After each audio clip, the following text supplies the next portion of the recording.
This is the first mini lecture for section 5.2 of the textbook. We're going to move on now to talking about addition and subtraction of integers. And first, of course, we'll talk about addition. So it's actually easiest to try to figure out how addition works before we even try to define it.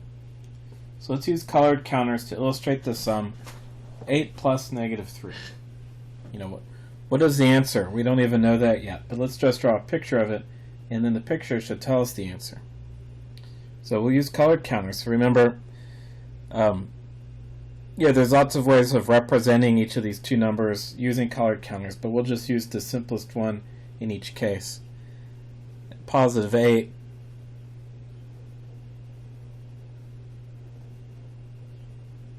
is most easily represented by 8 black counters.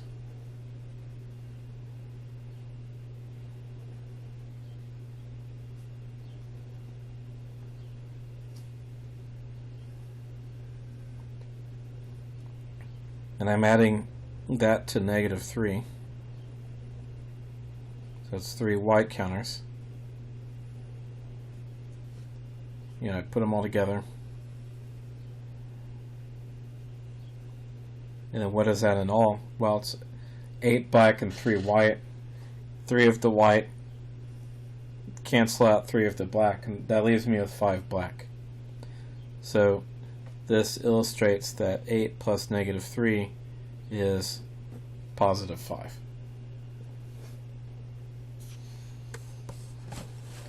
Okay, similarly, let's use colored counters to illustrate the sum 4 plus negative 7. But I need 4 black counters.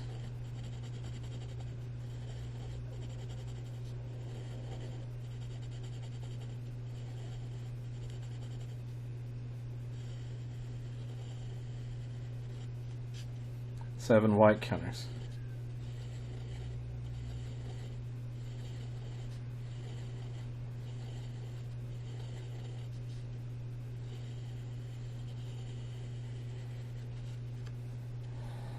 And put them all together.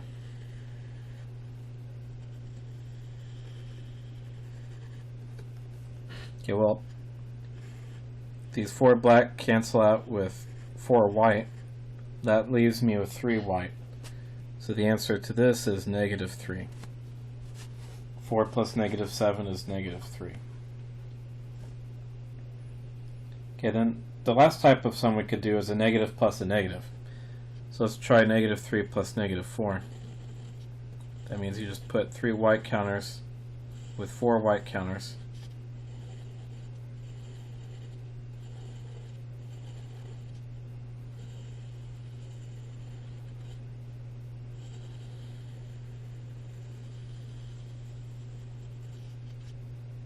And there's 7 white counters in all, so that's negative 7.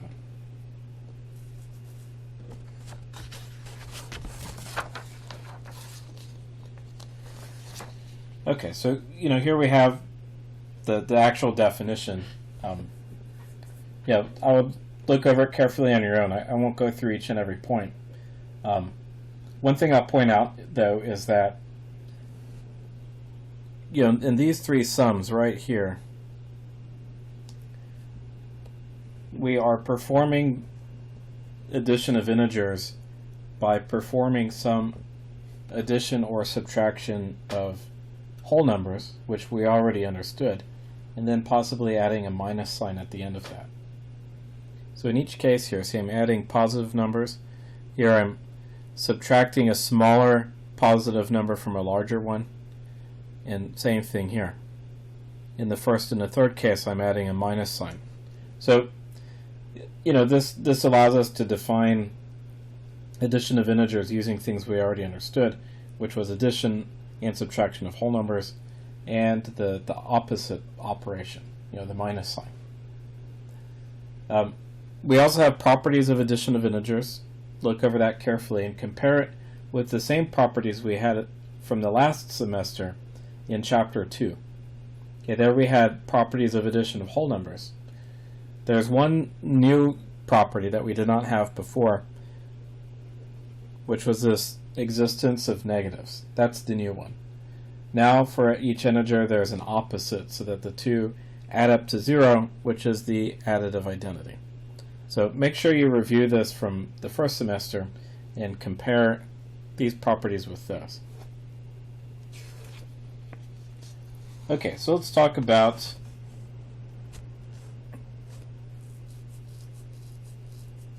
mail time stories, addition with mail time stories.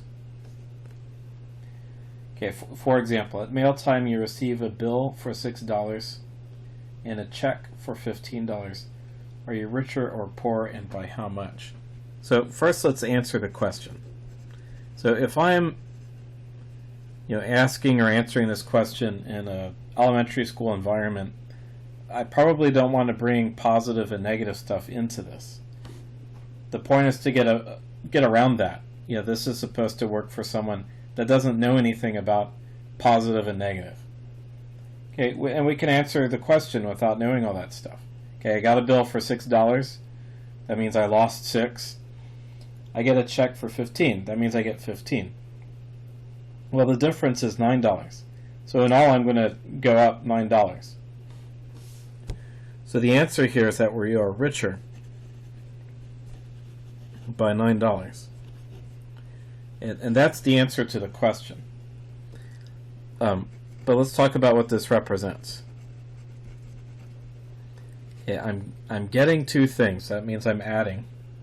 I'm getting a bill for $6. That's a -6.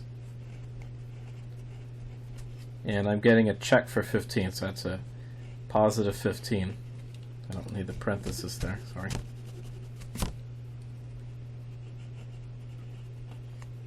And then when I put those together, I got +9. Okay, so this is what the problem represents. But yeah, this is the actual representation.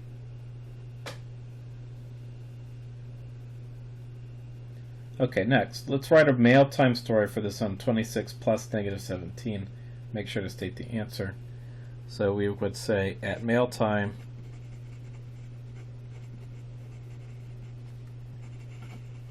you receive a check for $26.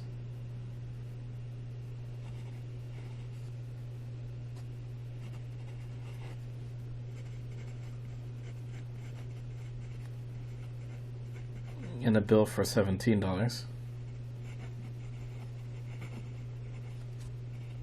Are you richer or poorer?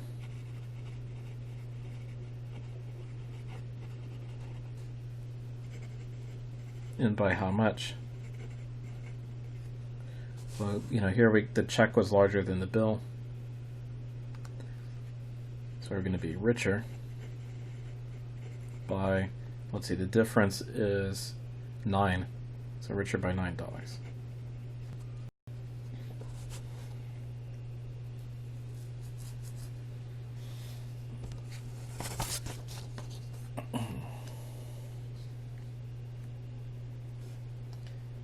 Okay, so remember our third representation of integers was number line representations. Okay, sums of integers are represented on the number line by placing arrows head to tail. So for example, let's illustrate this sum 5 plus -8 on the number line. 5 plus -8. Okay, so I begin by drawing my number line.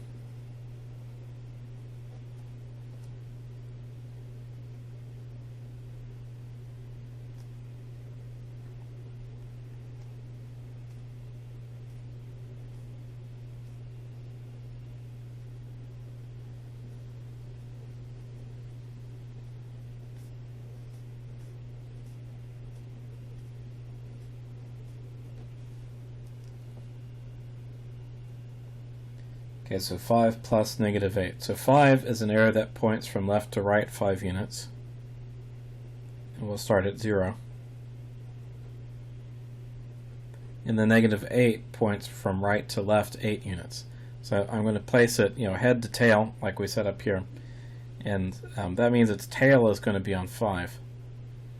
and I'm going to count down 8 units, which gets us to -3. That's where the head's going to be.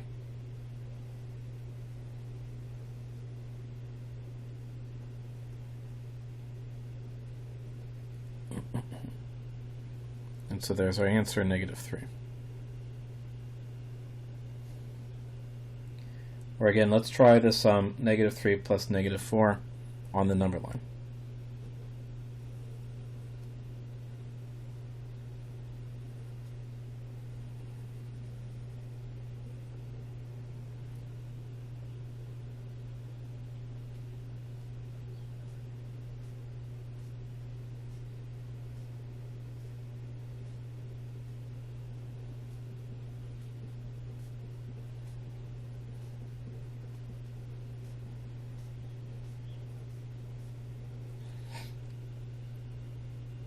So we begin with the arrow for -3. It's going to point from 0 to -3.